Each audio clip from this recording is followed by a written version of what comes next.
This morning on DC News Now, it's a bit of a chilly start out there. Those temperatures starting off quite a few locations into the upper 30s. So make sure that you do have that heavier jacket before stepping out the door. But later on this afternoon, you'll certainly need the sunglasses, and those temperatures bounce back into the upper 60s. More details. Look at towards the rest of that 7-day coming up.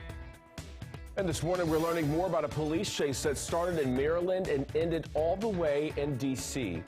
Coming up next, we'll tell you what led to officers firing their guns. And also coming up this morning, an outbreak of violence. The latest details in 5 shootings that happened across the district in less than 24 hours. And also later, finding cheaper housing where you can get the most land for the best price.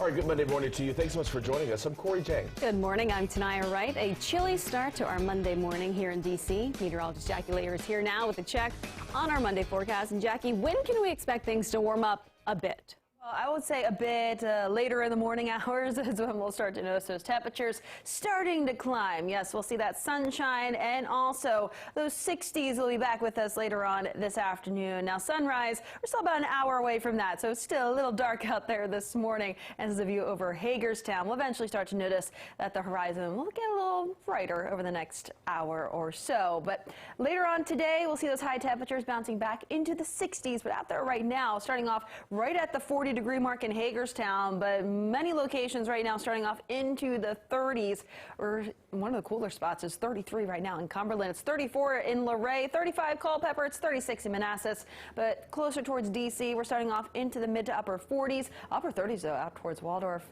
Lexington Park, we just dropped down into the 40s as well. Frost advisories, those have been issued. That's until 9 a.m. this morning. That's mainly back out towards Fauquier County, as well as northernmost parts of Virginia, even back over towards north central Maryland. Frederick County, you're also under that frost advisory. Radar is all clear. It's a quiet start to the work week. And then as we look ahead towards the next couple of days, still remaining dry. High pressure will be with us over the next couple of days. It's not until Thursday that we'll see the next best chance for some rain showers in that forecast. I'll go through the timing of that coming up with that 7-day, but right now I do want to toss it over to Shanika, the Auburn traffic update. How's it looking out there on this Monday morning? Well, no issues headed north along BW Parkway, and same with southbound. It's looking pretty good. And once you get over that stretch near Powder Mill Road, heading southbound, you might start to see some delays build on DC 295. Now, speaking of Washington southeast, just watch for a vehicle fire. Not slowing anything down at this time. Still pretty early right off of Stanley Street and Southern Avenue. You might see police and fire crews on scene to clear that up. But again, you're not seeing any issues there. Top side of the Beltway, inner and outer loop stretch again, right near New Hampshire Avenue is looking pretty good. Through Silver Spring over to Georgia Avenue, Kensington and Bethesda, it's looking good. 270 north and southbound, no problems at this time. 95 even, that Maryland side and Virginia is looking well. All right, Shanika, thank you. Your time right now is 6:03. Breaking this morning, a shooting leads to a police chase from Bladensburg, Maryland to southeast D.C. Police say they were investigating 2 people in Prince George's County when one of those people tried to hit an officer with their car. That is right. According to officials, that's when police fired at the suspect. One of those people was taken to the hospital and is now being treated for minor injuries. In just a few moments, we are expecting a news conference from Bladensburg Police. Now, we will, of course, bring you a live report coming from the scene with all of the information that we do learn from that news conference. All right, well, breaking this morning, police are investigating a homicide overnight, and this also happened in Prince George's County. This happened at about 11 o'clock last night, right near the D.C. border. Police say a person was hit by a vehicle. When they got there, they found that man on the ground unresponsive. That man, we're told, was taken to a hospital where he was pronounced dead. That victim's name has not yet been released. Again, this is being investigated as a homicide. All right, your time right now is 6:04 this morning. It was a very violent night here in the district with multiple shootings across D.C. This one right here on the top of your screen, that was a triple shooting that happened in Shaw. That happened around 7th and O Streets. Police say 3 men were injured, but what appears to be a targeted drive-by shooting.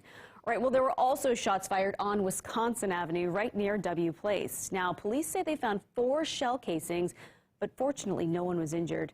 And then right here, 3 teenage boys were injured in separate shootings. Now you can see right here the locations on your screen. All of them were taken to hospitals to be treated for their injuries. Breaking now, one person in the hospital this morning and 2 others displaced after an overnight fire in Northeast D.C. D.C. Fire and EMS say it started in a basement on F Street. The fire victim is expected to be okay, and the cause of the fire is still under investigation this morning. Also happening today, a viewing will be held for D.C. boxing legend Buddy Harrison after he was shot and killed in Southeast. The viewing will take place at Kaylee's Funeral Home in Oxon Hill, Maryland from 2 to 6 p.m. Harrison's funeral service is scheduled to take place tomorrow at St. Joseph's Church on Capitol Hill. It begins at 10 o'clock in the morning. Organizers are asking anyone attending to wear Chuck Taylor shoes to honor Harrison. Happening today, the team from Virginia Task Force 1 is heading home. They've been helping with cleanup in Florida following the devastation left behind by Hurricane Ian. Now that team arrived in Florida on September 25th to help FEMA and support local search and rescue crews. Again, this was in Florida. And in our schools this morning, Virginia Governor Glenn Younkin is clarifying his push for new policies on transgender students in schools. One of his new policies would require students to use pronouns based on their biological sex while in school, unless their parents say it is okay not to do so. He went on CNN's State of the Union saying it's all about giving parents the power over their students. This is not controversial, and I just think the idea that we're going to have policies that exclude parents from their children's lives is something that I have been going to work on since day one. We campaigned on it. We empowered parents to make decisions with regards to masking in Virginia. We've empowered parents to make decisions with regards to curriculum. And just a few weeks ago, thousands of students across Virginia staged walkouts in protest of the governor's new policies. All right, this morning we're helping you stretch your dollar to help you get the most bang for your buck. According to a study by World Population Review, West Virginia is one of the cheapest states to live. The average home in the mountain state costs 6 times less than a home in Hawaii, which is the most expensive state on the list. And looking at the numbers this morning, $300,000 will help you buy a 4,000 square foot home in West Virginia. That same amount of money will get you 460 square feet in Hawaii, according to the report. This makes West Virginia the least expensive state to own a home. Meantime, D.C. has the 3rd highest median home price in the country.